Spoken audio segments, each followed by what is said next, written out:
Muy bien. Los ciclos biogeoquímicos. Biogeoquímicos, perdón. Muy bien. Hoy va a comenzar a leer alguien que nunca empieza a leer. Vamos a ver, ¿quién nunca empieza a leer? Vamos a colocar a Santi. Santi nunca ha empezado. Él siempre lee después, pero nunca ha empezado. Entonces, Santi va a leer hoy el primer párrafo.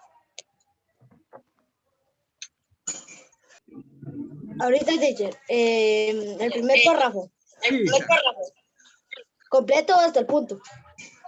el primer párrafo completo. Ah, bueno. Teacher, ¿qué página es? ¿Solo qué página es? 146. 146. Ok, gracias. ¿Ah? ¿Qué me dice, teacher? Dele, Santi. A diferencia de la energía que ingresa a los ecosistemas gracias a la fotosíntesis, los nutrientes se encuentran en cantidades limitadas en la Tierra. Por esto se reciclan y reutilizan constantemente por los organismos. Excelente, Santi. Muchas gracias. Ahora siga Alejandro. Debido a las interacciones que se presentan dentro de los ecosistemas, los nutrientes se mueven cíclicamente entre los organismos y su ambiente a través de los ciclos biogeoquímicos. Teacher, me confundí. No se preocupe. Biogeoquímicos. Biogeoquímicos. Algunos de los ciclos más importantes son el del agua, el carbono y el nitrógeno. Muy bien. Entonces veamos en qué consiste el ciclo del agua. Muy bien. Vamos a ver. Dice, el agua que se encuentra en las nubes cae de la atmósfera a la Tierra en forma de precipitación. Pero, espérenme, quiero ver dónde está el inicio, porque aquí está todo desordenado. Se los quiero enseñar desde... Bueno, mejor no lo voy a leer ahí, mejor se los voy a explicar más fácil, porque ahí ya me hice bolas, está todo enredado. Miren pues, ustedes sabían que el agua tiene 3 estados, ¿verdad? Toda la materia tiene 3 estados. El estado sólido, el estado líquido Líquido y gaseoso. y gaseoso. Muy bien. Entonces, el agua se encuentra en la atmósfera en forma de nubes, ¿sí? Las temperaturas cambiantes hacen que el agua caiga, ¿verdad? Que esas nubes se desintegren y se vuelvan agua líquida, que va a caer en forma de precipitación o lluvia. Cae directamente hacia la Tierra. Esa agua, niños, va a caer en todas partes del planeta, ya sea en los recursos hídricos o también en la Tierra, ¿verdad? En el suelo. Recuérdense, el agua que cae sobre los recursos hídricos, recuérdense, recursos hídricos, océanos, ríos, mares, lagos, ¿verdad? Pantanos, Sirve para mantener el nivel de esos recursos hídricos, ¿verdad? En algunos casos incluso aumenta el nivel de esos lugares debido a las altas precipitaciones, como sucede a veces en ríos o en lagos, pero más que todo en los ríos, que ustedes no han oído la frase se desbordó el río, cuando se crecen y se llevan todo a su paso, ¿verdad? Por ejemplo, los que están en Mazatlán, que cuando llueve crecen. Exacto. ¿Qué manda Leslie? De que noticias he oído eso. Exacto. El año pasado hubo una gran tormenta aquí en Guatemala que hizo que la mayoría de ríos del oriente se crecieran demasiado y hubo grandes inundaciones y muchas pérdidas, no solo económicas, sino también humanas. El Motagua. Exacto. El Motagua fue uno de ellos, pero hubo un montón que se crecieron, no solo el Motagua. Como el Motagua es el más grandecito. Ajá, es uno de los más grandes. Pero sí, no solo fue ese, sino que hubo varios ríos que crecieron y se llevaron todo a su paso. Dejaron, pero desastres totales.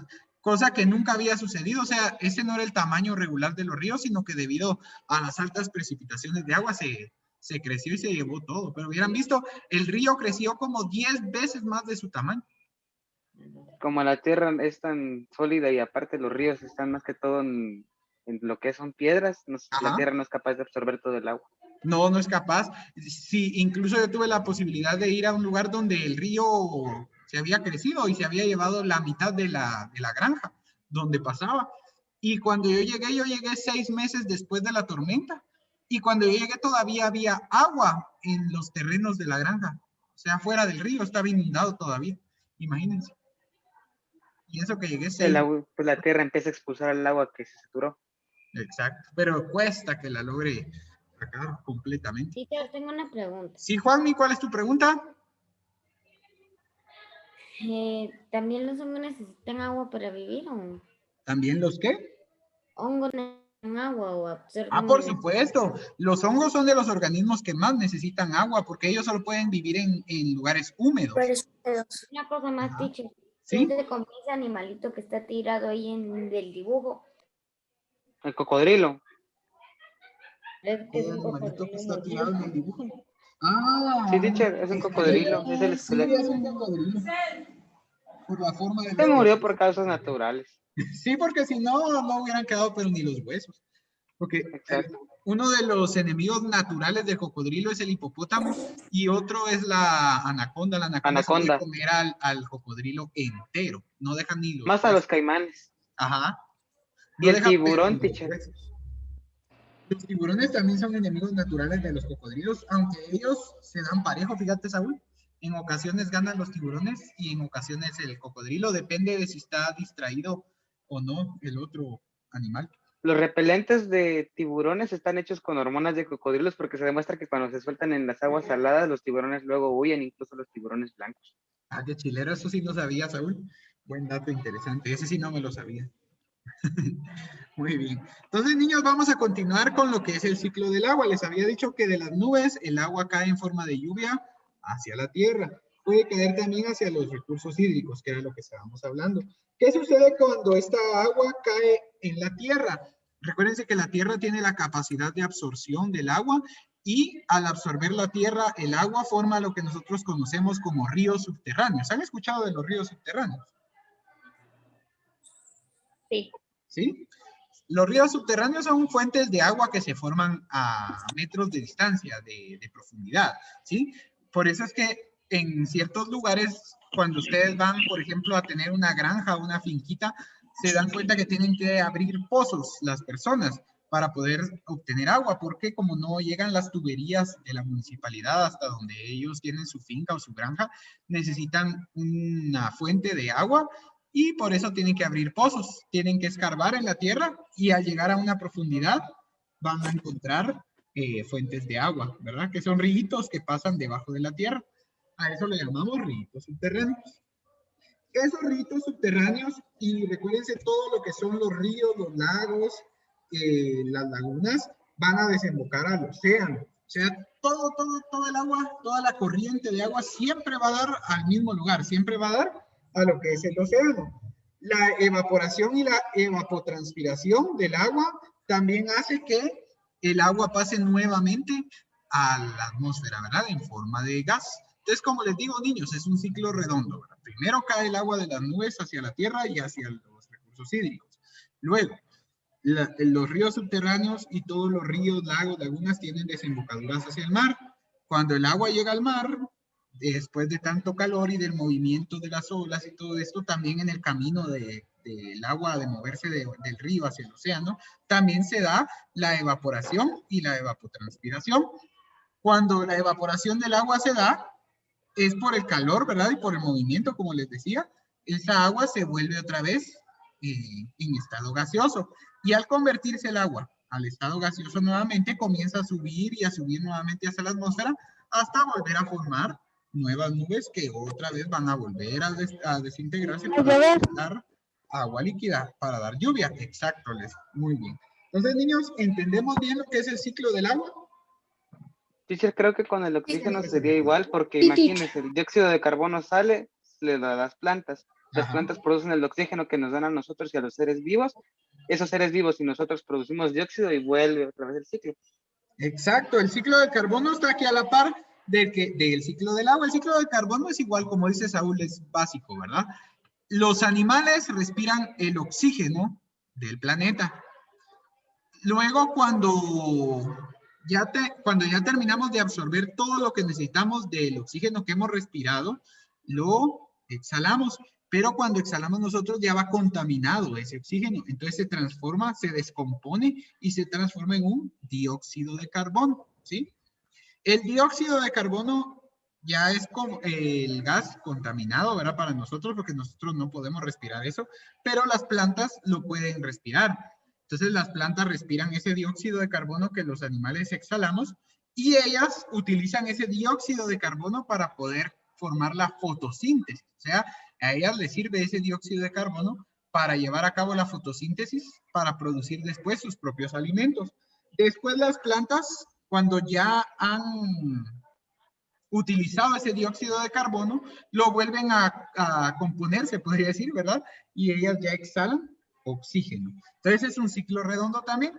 Unos seres respiramos oxígeno y los otros seres respiran dióxido de carbono. Unos producimos dióxido de carbono, los otros producen oxígeno. O sea, las plantas no podrían vivir sin nosotros y nosotros no podríamos vivir sin las plantas. ¿Por qué? Porque nosotros producimos lo que respiran las plantas y las plantas producen lo que respiramos nosotros. Así de simple. Además, ¿sabían ustedes que otros procesos como las olas del mar también forman oxígeno? Porque recuérdense que el agua está formada con hidrógeno y oxígeno. Entonces, al movimiento del agua brusco, como pueden ver ustedes en las olas, de tan duro que se golpea el agua en esos movimientos, que las partículas de hidrógeno y de oxígeno se desprenden. Entonces, el movimiento del agua a la larga también forma oxígeno en el planeta. No crean que solo las plantas forman el oxígeno. También el movimiento del agua crea oxígeno en el planeta. Y también otro dato interesante que no sé si lo sabían, es que las plantas en las noches no respiran dióxido de carbono. El proceso que necesitan las plantas para sobrevivir es así, ¿verdad? Ellas necesitan el dióxido de carbono para producir la fotosíntesis, pero recuerden que la fotosíntesis la realizan con ayuda de la energía del sol. Pero en la noche, como no hay energía del sol, la planta no realiza fotosíntesis. Por lo tanto, la planta va a necesitar respirar oxígeno, igual que los seres humanos. Por eso es que dicen que en las noches no hay que dormir con plantas en los cuartos si son cuartos cerrados, porque las plantas pueden acabarse con el oxígeno del cuarto, porque ellas en la noche también respiran oxígeno. ¿Sabían ustedes? Wow, teacher, eso sí me impresionó. Ajá. ¿No sabías, Leslie, que las plantas de noche respiraban oxígeno? Yo no. No. Yo sí sabía, pero no sabía que se lo podían acabar. ¿Que se lo podían acabar? Sí, sí, son muchas plantas en un ambiente cerrado. Una persona se puede asfixiar porque el oxígeno se va a terminar. Recuérdate que la planta, al respirar oxígeno en la noche, va a producir dióxido de carbono también. Entonces uno respira y saben que respirar el dióxido de carbono es todavía más peligroso, porque si ustedes respiran dióxido de carbono, como ya no hay tanto oxígeno como para seguir absorbiendo, lo poco que puede absorber el cuerpo contamina aún más el dióxido de carbono, y cuando ustedes sacan ese dióxido de carbono que respiraron, se transforma en monóxido de carbono, y el monóxido de carbono es todavía más tóxico que el dióxido de carbono. Entonces es más peligroso. El dióxido de carbono es básicamente un residuo que deja la respiración de los seres vivos. Ajá. Pero el monóxido es el residuo del residuo. Solo para que te Así des que es una idea. todavía más dañino. Ah, exacto. Imagínate qué calidad de aire estás respirando cuando el aire lleva monóxido de carbono, que ya es el dióxido de carbono gastado, descompuesto. Imagínense. Por eso es que es peligroso. Pueden dormir con plantas siempre y cuando su cuarto se mantenga abierto. Pero si ustedes son de los que cierran, exacto. Si ustedes son de los que cierran la puerta para dormir, es muy peligroso dormir con plantas en el cuarto. Pero si la planta es grande. Sí, peor si la planta es de hoja grande, es más peligroso todavía. Muy bien. Y por último, niños, vamos a ver lo que es el ciclo del nitrógeno. El nitrógeno ingresa a los ecosistemas principalmente, dice, a través de las bacterias fijadoras de nitrógeno, que forman asociaciones simbióticas con las raíces de algunas plantas. Las plantas absorben el nitrógeno del suelo y de esta manera ingresa a las redes tróficas. El nitrógeno regresa al suelo en forma de amoníaco a través de los excrementos de los organismos y de la acción de los descomponedores, sobre los cuerpos de los organismos muertos. Este amoníaco puede ser usado por las plantas, disolverse en el agua o permanecer en el suelo, donde se convierte en nitratos. Las bacterias anaeróbicas que habitan el suelo actúan sobre los compuestos nitrogenados para liberar nitrógeno a la atmósfera nuevamente y continuar con el ciclo. Y es que ustedes sabían que el aire que nosotros respiramos aquí en el planeta Tierra, a veces también hemos estado equivocados y creemos que nuestro aire está compuesto solo de oxígeno. Pero sabían ustedes que no. El aire que respiramos en el planeta está compuesto de varios elementos químicos. Y aún así se van a impresionar más cuando les diga que el oxígeno no es el elemento químico mayoritario en el aire que respiramos, ¿sabían? Eso sí. Del aire que respiramos, el 21% del aire que respiramos está compuesto de oxígeno nada más. El 21%, o sea, la quinta parte del aire que respiramos está compuesto de oxígeno. Nada más la quinta parte. La mayoría del aire que nosotros, imagínense, la mayoría del aire que los seres humanos respiramos aquí en el planeta está compuesto de nitrógeno, ¿sabían? Con más del 50%. Más del 50% del aire del planeta Tierra está compuesto de nitrógeno. Solo para que se den una idea de que uno dice, es que yo respiro oxígeno. Pero no, el ser humano no respira oxígeno, respira el aire que está vuelve a compuesto respirar, teacher, ya de no vuelve a oxígeno. respirar. No, porque recuérdense, niños, que si fuera dañino para el ser humano, ¿de qué ratos uno se hubiera muerto, verdad? O sea, ya es parte de la vida, que uno necesita de ese compuesto, aparte del oxígeno, para poder sobrevivir. Por eso es que el aire tiene ese compuesto también. No es dañino para el ser humano. Como les digo, el aire de la Tierra está compuesto por más del 50% de nitrógeno y únicamente por el 21% de oxígeno. Y por supuesto que lleva otros gases también, el oxígeno, el aire de la Tierra, perdón. Pero los gases que tiene en mayoría es el nitrógeno y el oxígeno. ¿Qué manda, Saúl? Teacher, Solo una cosa con eso hablando del oxígeno. ¿Sí? Que usted sabía que si tan solo los hombres nunca hubieran empezado a cortar los árboles y hubieran incluso más árboles y el porcentaje de oxígeno aumentaría obviamente y eso haría que nosotros fuéramos incluso todavía con capacidades básicamente sobrehumanas. Porque al haber más oxígeno, al entrar más oxígeno a la sangre, todos los procesos del cuerpo humano serían más rápidos y con mayor, ¿cómo es que se dice? Incluso seríamos casi la piel sería incluso un poquito más fuerte. Ajá, como te digo, es que se me fue la palabra, pero serían más eficientes y más eficaces los procesos de nuestro cuerpo si hubiera más oxígeno en el aire, porque mientras más oxígeno pueda ingresar al cuerpo, como te digo, la sangre va a ser de mejor calidad, entonces va a hacer que todos los procesos que realiza el cuerpo sean de mejor calidad también, sean más eficientes y más eficaces. Mejoraría también, como dice Saúl, el cuerpo humano. Sería como una evolución que lograría el ser humano si el planeta lograra mejorar en ese aspecto, Saúl. teacher, hablando de la respiración y todo eso, yo me acuerdo que vi un video de unos pulmones, ¿va? Y la cosa es de que yo vi como que esos pulmones ya me explotaban, ¿va? Y así salía, ¿verdad? La comparación de los pulmones de alguien que fuma y todo eso y alguien normal. La cosa es de que yo estaba viendo los normales y se hacían así. Yo sentía que cuando respiraba mis pulmones se explotaban. Es que los pulmones son como un globo que se infla y que se desinfla cada vez que nosotros inhalamos y expiramos. Pero eso que dijo Hilary sí es bien interesante porque ver los pulmones sanos de una persona que no tiene vicios es totalmente diferente a ver a los pulmones de una persona que fuma. Y ahorita les voy a mostrar una imagen. Pero les voy a contar. Porque las Los personas que pulmones de una fuman persona que el humo fuma de son así cigarro como negros. se intoxican.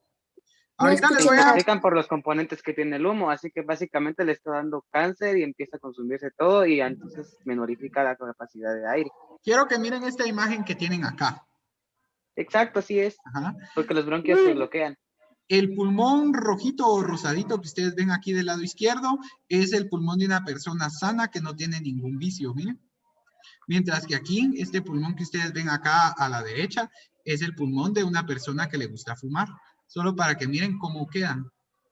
Igual los hígados, teacher, de una persona que bebe alcohol y de una persona sana. Exactamente, igual el hígado. El hígado es como cafecito, pero ya cuando es una persona con cirrosis, o sea que es como un cáncer de hígado. Así como, por beber, así como cuando hicimos el experimento con la Miss que se fue. ¿Sí? Cecia. Exacto, ustedes usaron unos pulmones y unos hígados de pollo, creo yo. Un hígado y un corazón. ¿Vieron cómo se desintegró? Aparte de que cambió de color, se desintegraba. Igual es Sí, porque el básicamente cuerpo el de los alcohol va a la humanos. sangre y el corazón bombea la Y sangre. se así que dañó también más se el ve hígado, afectado. teacher. Eso es algo que noté en ese experimento. Se dañó Es más que el fíjense hígado. que la carne del hígado es como más blandita, por eso se tiende a deshacerse más rápido. Aunque sabían que el hígado es uno de los mejores órganos del cuerpo, porque el hígado Y el se más encarga grande, creo de... yo.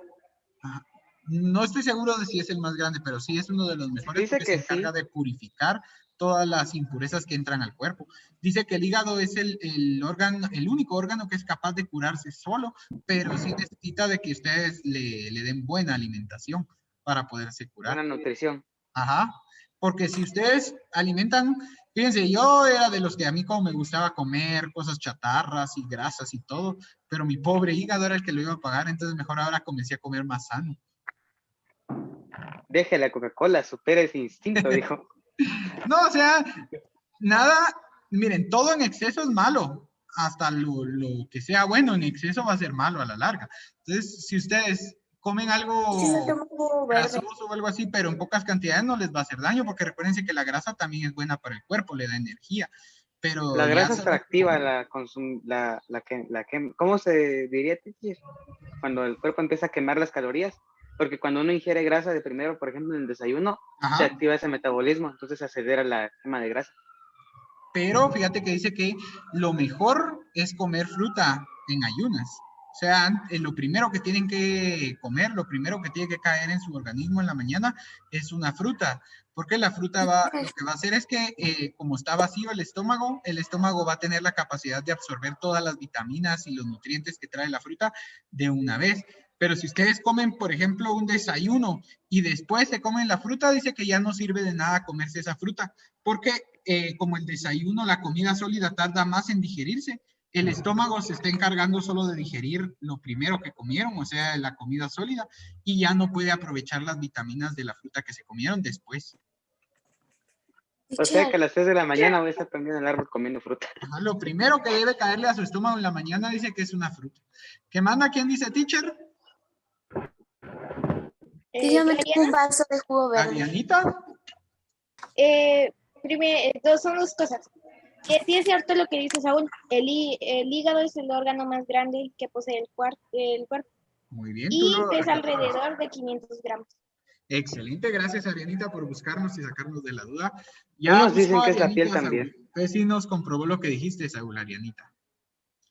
Excelente, entonces dice que sí, que el Sí, hígado es el órgano más pero grande. hasta el libro se contradice porque en el libro decía que era la piel. La piel, pero la piel no se podría clasificar tal vez como Como un órgano, es más como un tejido, el tejido más grande del Exacto, cuerpo. exacto. Aunque cuando hablamos de los 5 sentidos sí se clasifica como un órgano, porque es el órgano Porque del es el sentido órgano por del el tacto. que puede ser el tacto. Exacto.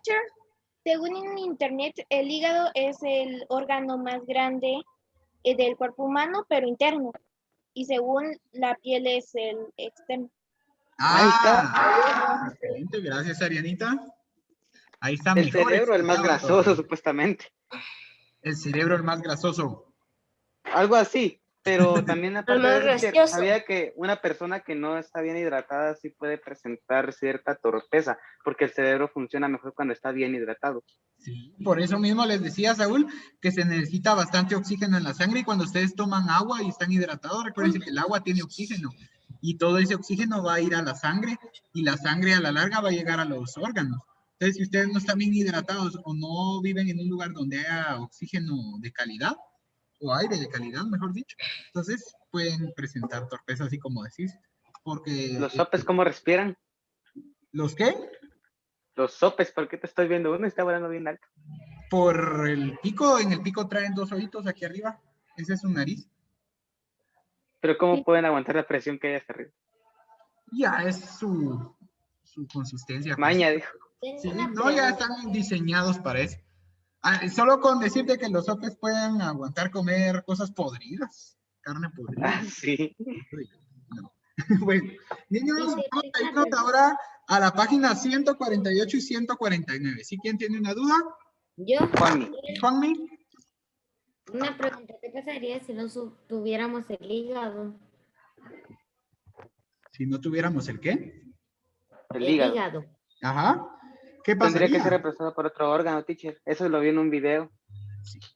Fíjense que hay otro órgano que ayuda mucho al hígado en esos casos. El páncreas.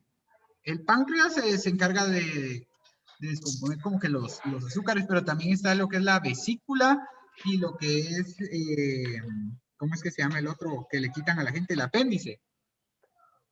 Los órganos también se encargan. Sabía que supuestamente el apéndice ya es inservible, supuestamente. Lo que sucede es que como el hígado hace la mayoría de las funciones, como te digo, el apéndice solo es como que una ayuda, pero el apéndice, Un la persona repuesto. puede vivir sin él fácilmente. Pero siempre que le quitan el apéndice a las personas, se dan cuenta que el apéndice está dañado, o sea que sí sirve para algo porque bien que ayuda a limpiar.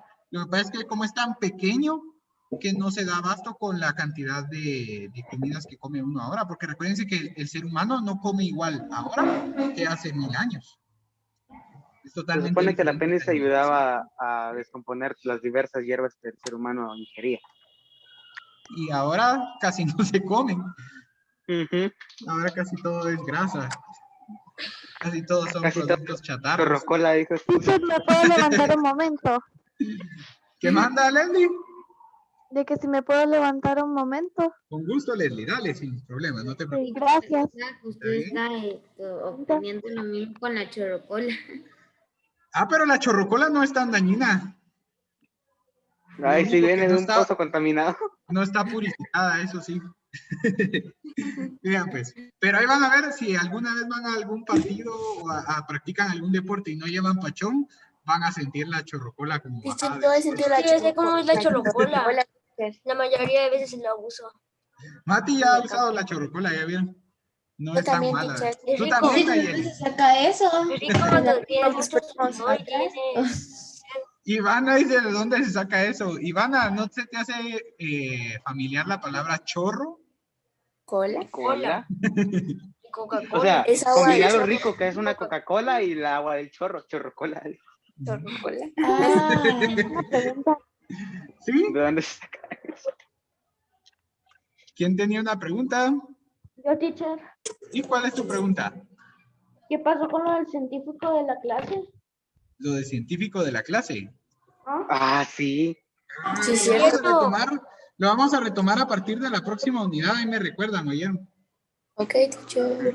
Ahorita Ok. esta unidad ya no tiene sentido porque ya la terminamos. A partir de la otra unidad, ¿sí? Muy bien. Bueno, niños, No, de una tratemos vez, de Afo. leer la página 148 y 149. Así no dejamos tarea. Veamos. Dice en la página 148, observa el ciclo del agua y realiza las actividades. Tienen ahí en el ciclo del agua, ¿verdad? La precipitación del agua que sale de las nubes, cae a la tierra, cae a los recursos hídricos. El agua que cae a la tierra llega al agua subterránea, se infiltra, ¿verdad? Para formar los ríos subterráneos. Los recursos hídricos de agua dulce llegan a desembocar hacia el océano y luego por el calor y el movimiento de las aguas se forma la evaporación. También se da la transpiración de las plantas y de los seres vivos y todos esos gases de agua forman nuevas nubes en el cielo que otra vez van a dar paso a la lluvia. El libro tiene una falta ortográfica. ¿Cuál? Donde dice, elige 2 de procesos del ciclo del agua y dibújalas. Tendría que ser, elige 2 de los procesos del ciclo del agua y dibújalos. Ah, sí, se equivocaron. El libro se equivocó.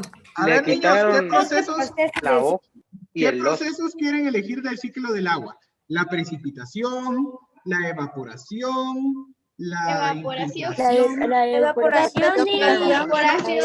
evaporación. Entonces tenemos que dibujar la evaporación en el primer cuadrito. Transpiración. La evaporación, recuérdense, niños, que únicamente es cuando el agua comienza a transformarse en gas, ¿verdad? Por el calor o por el movimiento del agua, ya sea, ¿verdad? El agua se comienza a transformar en gas y comienza a subir hacia la atmósfera. La precipitación, teacher. Un claro ejemplo es cuando llueve y las precipitación. láminas se quedan calientes. Empieza a evaporar el agua. Aquí les voy a colocar yo una imagen de la evaporación. Miren, se está evaporando. Entonces, ¿cuáles dibujamos, teacher? Ya en forma de gas. Solo dibujen una fuente, un recurso hídrico con agua evaporada. Solo dibujen así el humito del gas, del agua que va a evaporar. Yo voy a dibujar un lago y el vapor. Muy bien. Dicho, perdón por Me ese dijeron que ladrido. aparte de la... ¿Qué mandan Nayeli? Perdón por ese ladrido. No te Dicho, ya preocupes, Nayeli. terminé. Muy bien. Me dijeron que también aparte de la evaporación querían que colocáramos la precipitación, ¿verdad? No. Es que la precipitación Transpiración. es fácil de dibujar. La transpiración también solo es hacer un arbolito y colocar unas como que estuvieran respirando. ¿La precipitación, teacher? La precipitación solo tienen que dibujar lluvia. Yo quiero esa, teacher. Ajá. Ahorita les voy a colocar un dibujo. Nayeli ya creó una nueva palabra. Y Miss Melanie Teacher puso terremoto en vez de terremoto. Terremoto. Terremoto. Ahora sí. Se oye más chilero terremoto que terremoto, la verdad. Terremoto. Terremoto. Terremoto, una moto de tierra. Cabal. Muy bien. Vean pues niños, ahí tenemos ya los dos que vamos a dibujar. La evaporación y la precipitación. Ahora dice, explica el ciclo del agua con un ejemplo. Pueden explicar cómo se los expliqué yo en el capítulo anterior, en la página anterior, ¿verdad? ¿Cómo es que se da el ciclo del agua? Teacher, ¿Qué manda? en evaporación puedo dibujar una nube y con vapor. Sí. Gracias. De nada. Yo no sé cómo voy a dibujar ¿por qué esas palabras difíciles? Evaporación. Esa. Teacher, yo dibujé un sol con un mar y unas como que se estuvieran humeando, dijo, porque el sol puede hacer la evaporación por el calor. Creo. Ah, ahí me hacen dibujos así bien bonitos, que se mire que se dedican. Saúl siempre me manda unos dibujos bien dedicados, entonces. ¿Y yo, teacher? Así como mi tapir, ¿va? Que no se entendía si era su cola o era su trampa. Teacher, tenemos que dibujar ese dibujito donde dice ellos dos, elige dos procesos del ciclo de agua y dibújalas. Estos dos son Hilary. Sí, los tenemos que dibujar. ¿Sí? Okay. La evaporación y la precipitación. La precipitación. Precipitación. Precipitación. Se me lengua la traba. Entonces, niños, como ya se nos va a acabar el tiempo, de una vez les aviso, nos va a quedar de tarea terminar la página 148 y la 149. Pero la 149 van a editar, o sea, van a dejar en blanco el inciso 3. Háganle un círculo para que se recuerden que ese no lo tienen que hacer. El inciso 3. En sociales le colocamos no. Ajá, solo el inciso 3, ese no lo tienen que hacer. De ahí los demás sí. Los demás están fáciles. Teacher, pero ¿nos puede volver a explicar lo de la serie de la página 148, serie 1, donde dice explica el ciclo del agua con un ejemplo? En donde dice explica el ciclo del agua, solo expliquen cómo les dije yo que se daba el ciclo del agua. Mami. Es que usted fue por proceso. No, pero lo resumí, o sea, ¿qué pasa primero con las nubes? Después, ¿qué pasa con esa agua que cae? Y después, ¿cómo es que esa agua regresa al... Escribirlo con nuestras propias palabras, básicamente. Escribirlo con sus propias palabras, lo que hayan entendido de cómo se daba el ciclo del agua. No hace falta que lo escriban exactamente igual. 149, inciso 2. El inciso 2 dice observa y completa los cuadros de la imagen y luego describe el ciclo del nitrógeno. Tienen que describir cabal los 5 pasos del ciclo del nitrógeno que tienen en la página 147, solo que resumidos, ¿verdad? Tienen el número 1, entonces ustedes van a la página 147 y leen qué sucede en el primer paso del ciclo del nitrógeno. Lo escriben ahí, pero resumido. No vayan a escribir todo lo que está ahí en la página. El número 2, escriben lo que está en el paso 2 de la página 147 resumido, ¿verdad? Con sus palabras, igual que en el inciso anterior, lo transcriben con sus palabras. O si les cabe, lo pueden poner tal y como está ahí en el libro, pero yo les doy la opción de que lo puedan colocar con sus palabras, ¿sí? Luego, donde dice dibuja los organismos que participan en el ciclo del nitrógeno, ahí mismo en esos 5 pasos del ciclo del nitrógeno les van a mencionar cuáles son los organismos que participan en ese ciclo. En el inciso 5 dice, ¿qué papel ocupa el humano en el ciclo del nitrógeno? También aquí dice que los descomponedores se encargan de descomponer los cuerpos de los organismos muertos. Entonces, ¿cómo participa el ser humano en el ciclo del nitrógeno? Cuando muere y cuando se descompone. Las bacterias y los hongos lo absorben. ¿Sí? Ese sería, ahí ya les di el número 5, miren. Ya prácticamente les evité una de la tarea. Y dice, ¿qué papel ocupa el humano en el ciclo del nitrógeno? Ajá. Cuando muere, ¿Qué? cuando morimos nos descomponemos gracias a las bacterias y a los hongos que lo absorben todo. Y en el último, donde dice... ¿Cuando muere? Opción, ¿qué manda? ¿Cuando muere? Cuando morimos y nos descomponemos, las bacterias y los